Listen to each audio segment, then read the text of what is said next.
રાજસ્થાનના ઉદયપુરમાં ઝીપલાઇન વચ્ચે પ્રવાસીઓ ફસાતા દોડધામ મચી ગઈ હતી। ભારે પવનથી ઝીપલાઇન વચ્ચે અટકી ગઈ હતી, જેના પગલે ગુજરાતના 2 પ્રવાસીઓ ઝીપલાઇન પર અટવાયા હતા। રેસ્ક્યુ ટીમ દ્વારા તાત્કાલિક કામગીરી હાથ ધરવામાં આવી અને સુરક્ષાના સાધનો વડે બંને પ્રવાસીઓનો બચાવ કરવામાં આવ્યો। પ્રવાસીઓને સલામત સ્થળે લઈ જવાયા બાદ રાહતનો શ્વાસ લેવામાં આવ્યો હતો। આ દ્રશ્યમાં દેખાઈ રહ્યું છે કે ઝીપલાઇનની વચ્ચોવચ્ચ આ પ્રવાસીઓ ફસાઈ ગયા હતા। રેસ્ક્યુ ટીમ તરત આવી ગઈ હતી અને તેમનો બચાવ કર્યો હતો।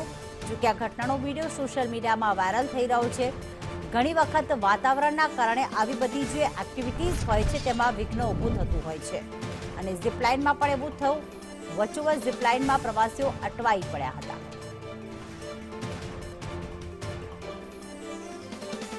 રાજસ્થાનના ઉદયપુરની આ ઘટના છે કે જ્યાં ઝીપલાઇનની એક્ટિવિટી હતી, એમાં જે પ્રવાસીઓ ત્યાં ફરવા આવતા હોય છે તેની ઝીપલાઇનની મજા માણતા હોય છે, પરંતુ ખરાબ વાતાવરણ કે કોઈ અન્ય ટેકનિકલ કારણોસર ઝીપલાઇન વચ્ચોવચ્ચ ફસાઈ ગઈ હતી અને એના જ કારણે જે પ્રવાસીઓ છે તે વચ્ચોવચ્ચ અટવાઈ પડ્યા હતા।